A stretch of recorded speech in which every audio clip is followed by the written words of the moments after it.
अध्याय एक विविधता की समझ। अपनी कक्षा में चारों तरफ नज़र दौड़ाइए। क्या आपका ऐसा साथी है जो बिल्कुल आपकी तरह दिखती हो? इस पाठ में आप पढ़ेंगे कि लोग एक दूसरे से कई मामलों में भिन्न होते हैं। वे न केवल अलग दिखते हैं बल्कि वे अलग अलग क्षेत्रों से भी आते हैं। उनके धर्म, रहन सहन, खान पान, भाषा, त्यौहार आदि भी भिन्न होते हैं। ये भिन्नताएं हमारे जीवन के कई तरह से रोचक और समृद्ध बनाती है। इन भिन्नताओं के कारण ही भारत में विविधता है।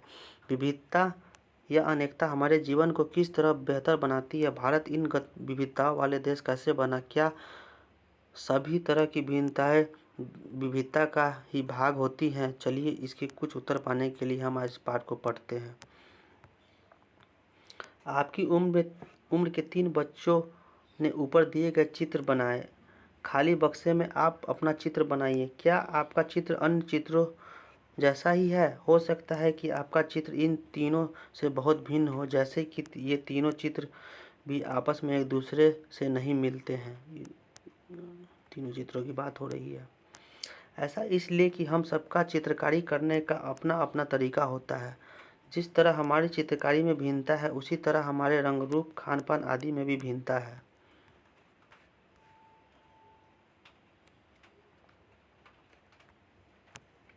आपकी अपनी अध्यापिका की सहायता से यह पता कीजिए कि आप में से कितनी साथियों के जवाब एक जैसे हैं। क्या कक्षा में कोई ऐसा साथी हूबहू है जिसकी सूची आपकी सूची से हूबहू मिलती है? शायद नहीं हो। हालांकि ऐसा होगा कि कई साथियों के कुल जवाब आपके जवाबों से मिलते जुलते होंगे। कितने साथियों को आपके जैसे किताब पढ़ना पसंद है? आपकी कक्षा के विद्यार्थी कुल मिलाकर कितनी भाषाएं बोलते हैं?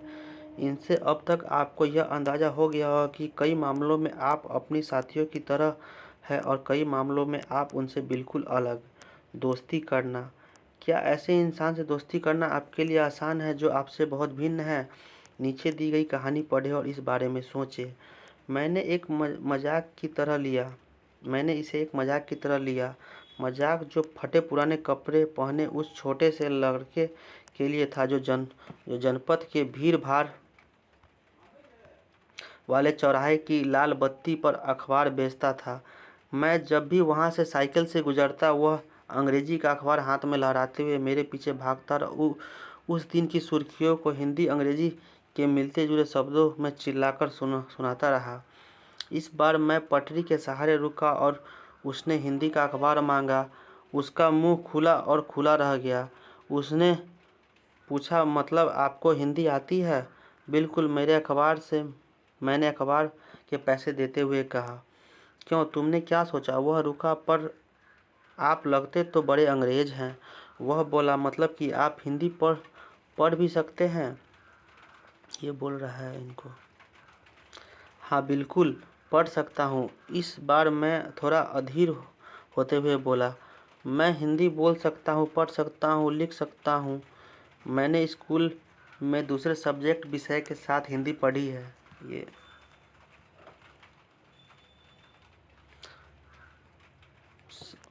सब्जेक्ट उसने पूछा। आप जो भी कभी स्कूल नहीं गया उसको मैं क्या समझाता? सब्जेक्ट क्या होता है? वह कुछ होता है। मैंने शुरू ही किया कि बत्ती हरी हो गई और मेरे पीछे गाड़ियों की हॉर्न का शोर 100 गुना बढ़ गया। मैंने भी अपने आप को ट्रैफिक के साथ आगे बढ़ने दिया। अगले दिन वह फिर से वहाँ पर था। वह मुस्कुरा रहा था और मेरी तरफ हिंदी का अखबार बढ़ाते हुए उसने कहा, भैया आपका अखबार अब इतिहास के सब्जेक्ट क्या चीज़ है बताइए। अब बताइए कि ये सब्जेक्ट क्या चीज़ है। अंग्रेजी का यह शब्द उसकी ज़बान पर अजीब लग रहा था। ऐसा लग रहा था मानो अंग्रेजी में सब्जेक्ट शब्द का दूसरा अर्थ है। प्रजा उस अर्थ में वह उसका प्रयोग कर रहा था। ओह, यह कुछ पढ़ाई से संबंधित है, मैंने कहा। उसके बाद चूंकि लाल बत्ती हो गई सो मैंने पूछा, तुम कभी स्कूल गए हो? कभी नहीं, उसने जवाब दिया। फिर बात बढ़ाते हुए उसने गर्व से कहा, मैं जब इतना ऊंचा था तभी मैंने काम करना शुरू कर दिया। उसने मेरी साइकिल की गद्दी के बराबर अपने आप को नापा। पहले मेरी माँ मेरे साथ आती थी, लेकिन अब मैं अकेले ही कर लेता हूँ। अभी तुम्हारी माँ कहाँ है? मैंने पूछा, पर तब तक बत्ती हरी हो गई और मैं चल पड़ा।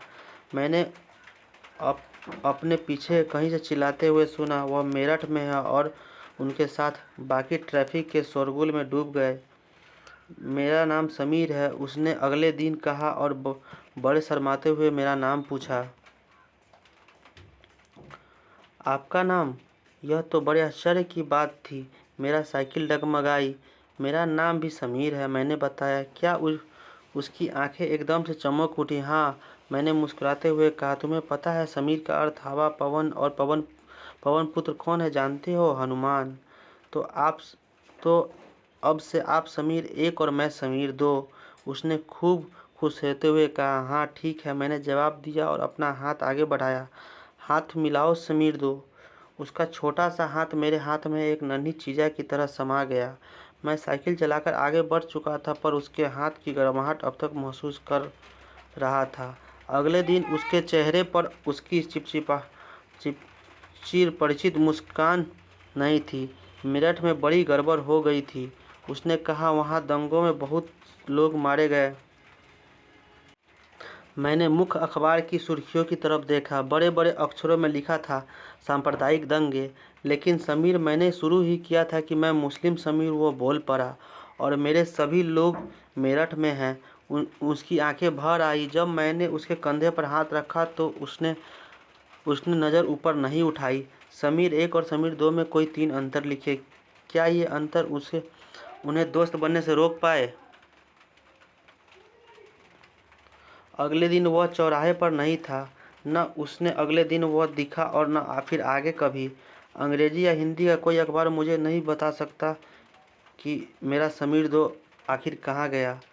पोइली सेन गुप्ता की कहानी द लाइट्स चेंज पर आधारित है ये कहानी। जहाँ समीर एक को अंग्रेजी ज़्यादा अच्छी आती है, वही समीर दो हिंदी बोलता है। हालांकि दोनों की भाषा अलग है, फिर भी एक दूसरे से बात कर पाए। उन्होंने इसके लिए प्रयास किया क्योंकि उनके लिए बात करना महत्वपूर्ण था। समीर एक और समीर दो की धार्मिक संस्कृतियाँ पृष्ठभूमियाँ भी अलग है। जहाँ समीर एक हिंदू है, वहीं समीर दो मुसलमान हैं। दोनों में दोस्ती हुई क्योंकि दोनों दोस्ती करना चाहते थे। खान पान, पहनावा, धर्म, भाषा आदि ये भिन्नताएं विविधता के पहलू हैं। अपनी विविध धार्मिक और सांस्कृतिक पृष्ठभूमि के अलावा समीर एक और समीर दो कई अन्य मामलों में भी एक दूसरे से अलग थे। उदाहरण के लिए समीर एक ने स्कूल में पढ़ाई की थी, जबकि समीर दो ने अखबार बेचता था। समीर दो को स्कूल जाने का मौका मिला ही नहीं। संभवतः अपने इलाकों में ऐसे लोगों को देखा होगा जो गरीब और उनकी भोजन, घर, कपड़ों की ज़रूरतों को पूरी नहीं हो पाती। यह फ़र्क उन फ़र्क से अलग है जिनके बारे में हमने पहले पढ़ा। यह विविधता का रूप नहीं है, बल्कि गैर बराबरी का रूप है।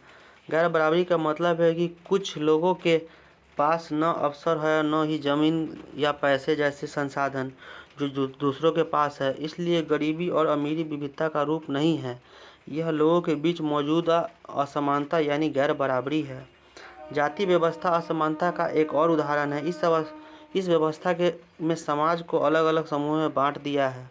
इस बंटवारे का आधार था कि लोग किस किस तरह का काम करते हैं। लोग जिस जाति में पैदा होते थे उसे बदल नहीं सकते। उन त्योहारों की सूची बनाइए जो हो सकता है कि समीर एक और दो मनाते हो। समीर एक दो। क्या आप ऐसी किसी परिस्थिति के बारे में सोच सकती हैं जब आपने उससे दोस्ती की हो जो बहुत अलग हो? इसका वर्णन एक कहानी के रूप में कीजिए। समीर दो स्कूल क्यों नहीं जाता था? आपकी राय में अगर वह स्कूल जाना चाहता तो क्या जा पाता? क्या यह सही है कि कुछ बच्चे स्कूल जा पाते हैं और कुछ नहीं जा पाते? इस पर चर्चा करें। उदाहरण के लिए,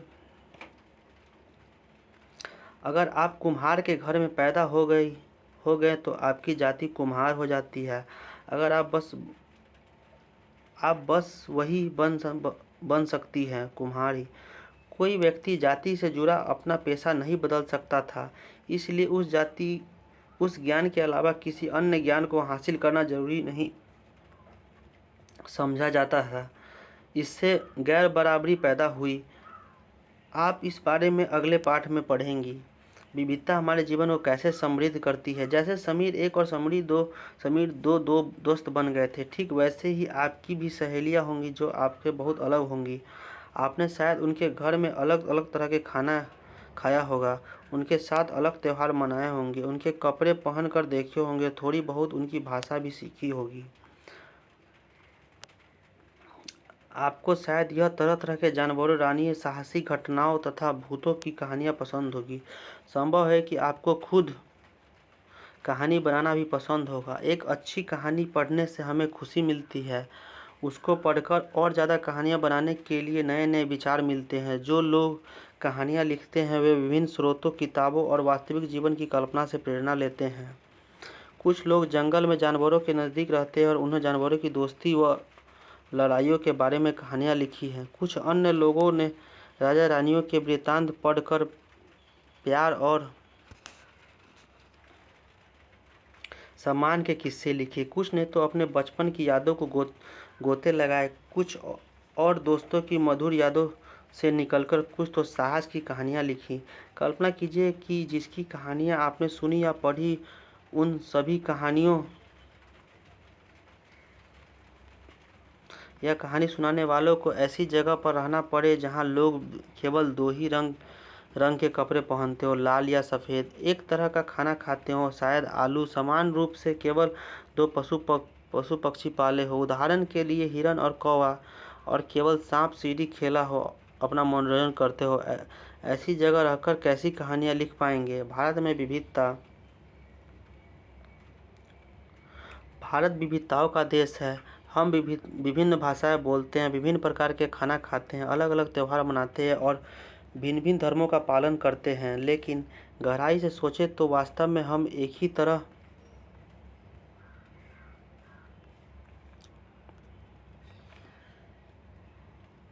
की चीज़ें करते हैं, केवल हमारे करने के तरीके अलग हैं। हम विविधता को कैसे समझें। करीब 200-225 वर्ष पहले जब रेल, हवाई जहाज़, बस, कार हमारे जीवन का हिस्सा नहीं थे, तब लोग संसार के एक भाग से दूसरे भाग में यात्रा करते थे। वे पानी के जहाज से, घोड़े, ऊँट पर बैठकर जाते और फिर पैदल चलकर। अक्सर ये यात्राएं खेती और बसने के लिए नई ज़मीन की तलाश में या फिर व्यापार के लिए की जाती थी। चूँकि यात्रा में बहुत समय लगता था, इसलिए लोग नई जगह अक्सर काफ़ी लंबे समय तक ठहर जाते थे। इसके अलावा सूखे और अकाल के कारण भी कई बार लोग अपना घर बार छोड़ देते थे। उन्हें जब पेट भर खाना तक नहीं मिलता, तब वे नई जगह जाकर बस जाते। कुछ लोग काम की तलाश में और कुछ युद्ध के कारण घर छोड़ देते थे। जब नई जगहों में बसना शुरू करते तो वे अपने रहन सहन में थोड़ा बदलाव आ जाता। कुछ चीज़ों वे नई जगहों को अपना लेते और कुछ चीज़ों में पुराने धर्रे पर ही चलते रहते थे। इस तरह उनकी भाषा, भोजन, धर्म, संगीत आदि में नए और पुराने का मिश्रण होता रहता था। उनकी संस्कृति और नई जगहों की संस्कृति में आदान प्रदान होता और धीरे धीरे एक मिश्रित यानी मिली जुली संस्कृति उभरती। अगर अलग अलग क्षेत्रों की इतिहास देखें तो हमें पता चलता है कि किस तरह विभिन्न सांस्कृतिक प्रभावों ने वहाँ के जीवन और संस्कृति को आकार देने में योगदान किया है। इस तरह से कई क्षेत्र अपने विशिष्ट इतिहास के कारण विभिन्न संबंधता हो जाते थे। ठीक इसी प्रकार लोग अलग अलग तरह की भौतिक स्थितियों से किस प्रकार सामंजस्य बैठाते हैं, उससे भी विभिन्नता उत्पन्न होती है। उदाहरण के लिए समुद्र के पास रहने और पहाड़ी इलाकों में रहने से बड़ा फर्क है। न केवल वहाँ के लोग, कपड़े और खान पान की आदतें में फ़र्क होगा, बल्कि जिस तरह का काम करेंगे वे भी अलग होंगे। शहरों में अक्सर लोग यह भूल जाते हैं कि उनका जीवन उनके भौतिक वातावरण से किस तरह गहराई से जुड़ा हुआ है। ऐसा इसलिए कि शहरों में लोग बिरले ही अपनी सब्जी या अनाज उगाते हैं।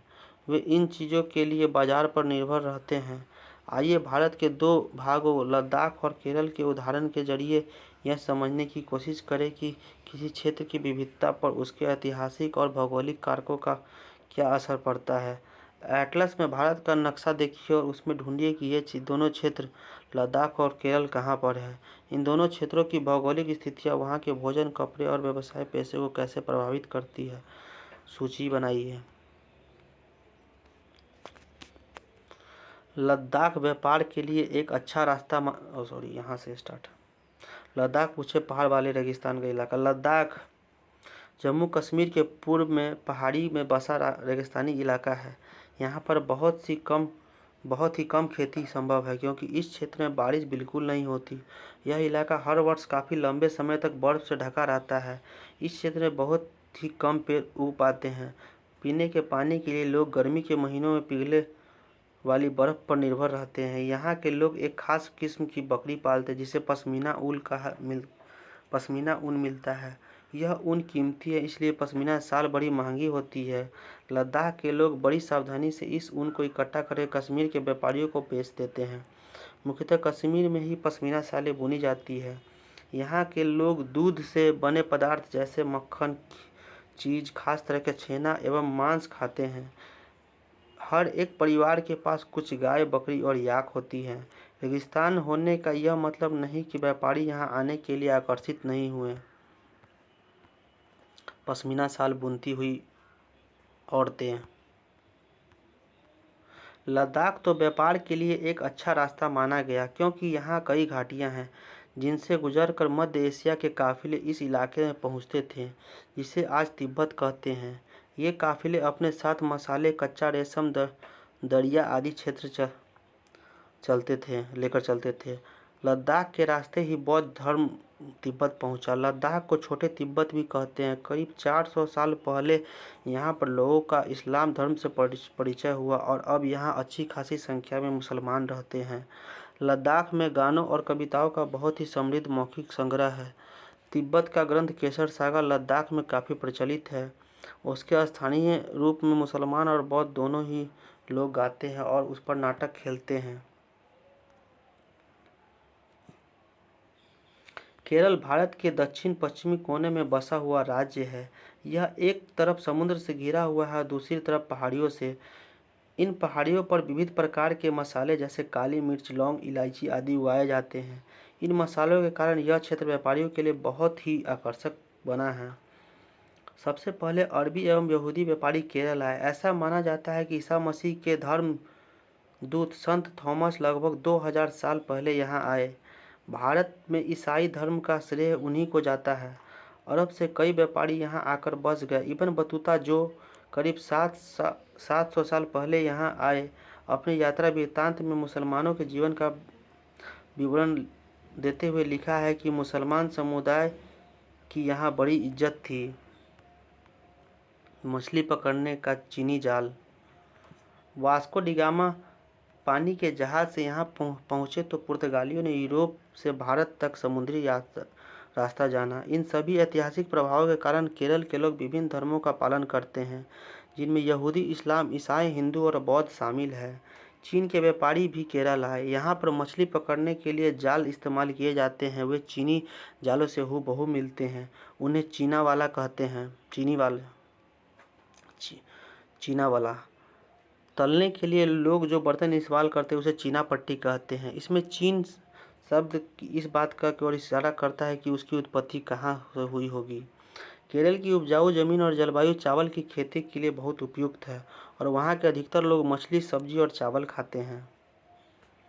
केरल में मनाए जाने वाले त्यौहार ओणम का एक विशेष आकर्षण नाव प्रतियोगिता।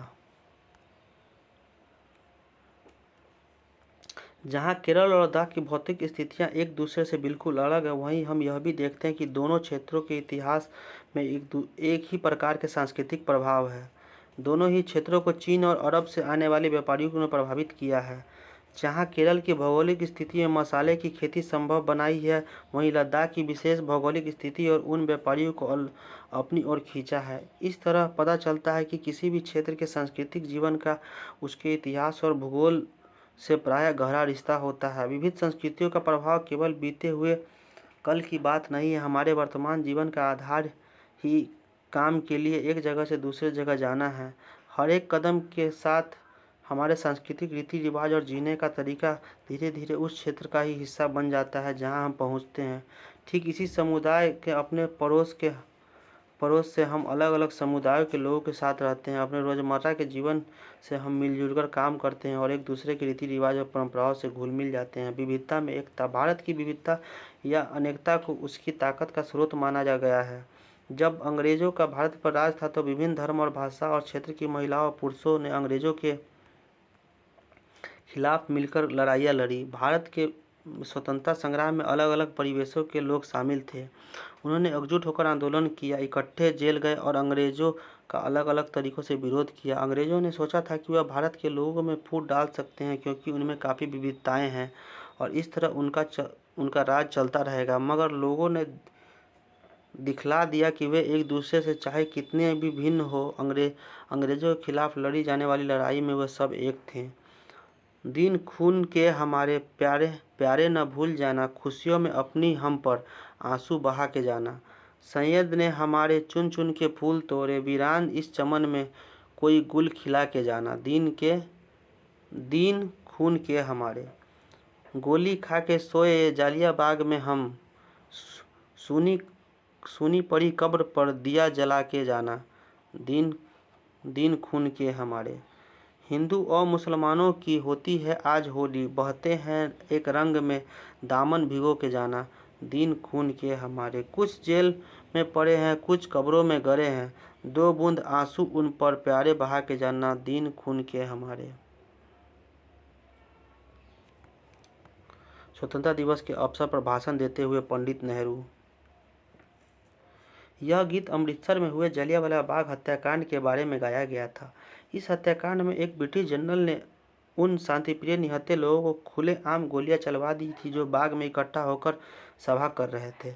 महिला, पुरुष, हिंदू, मुसलमान एवं सिख, कितने सारे लोग जो अंग्रेजों की पक्षपात नीतियों का विरोध करने के लिए जमा हुए थे, उनमें से बहुत लोगों की जानें गई और उससे ज़्यादा घायल हुए। यह गीत उन्हीं शहीदों में याद में गाया गया था। स्वतंत्रता संग्राम के दौरान उभरे गीत और चिन्ह विविधता के प्रति हमारा विश्वास बनाए रखते हैं। क्या आप भारतीय झंडे की कहानी जानती है? स्वतंत्रता संग्राम के दौरान ही भारत के झंडे की परिकल्पना की गई थी। इस झंडे को सारे भारत के लोगों ने अंग्रेजों के खिलाफ इस्तेमाल किया था। जवाहरलाल नेहरू ने अपनी किताब भारत की खोज जवाहरलाल नेहरू की किताब है, उसमें लिखा है कि भारतीय एकता कोई बाहर से थोपी हुई चीज़ नहीं है, बल्कि यह बहुत ही गहरी है, जिसके अंदर अलग अलग तरह के विश्वास और प्रथाओं को स्वीकार करने की भावना है। इसमें विविधता को पहचाना और प्रोत्साहित किया। यह नेहरू ही थे जिन्होंने भारत की विविधता का एक वर्णन करते हुए अनेकता में एकता का विचार हमें दिया। रविन्द्रनाथ टैगोर द्वारा रचित हमारा राष्ट्रगान भारत की एकता की ही एक अभिव्यक्ति है। राष्ट्रगान किस तरह से एकता का वर्णन करता है, इसे अपने शब्दों में लिखिए।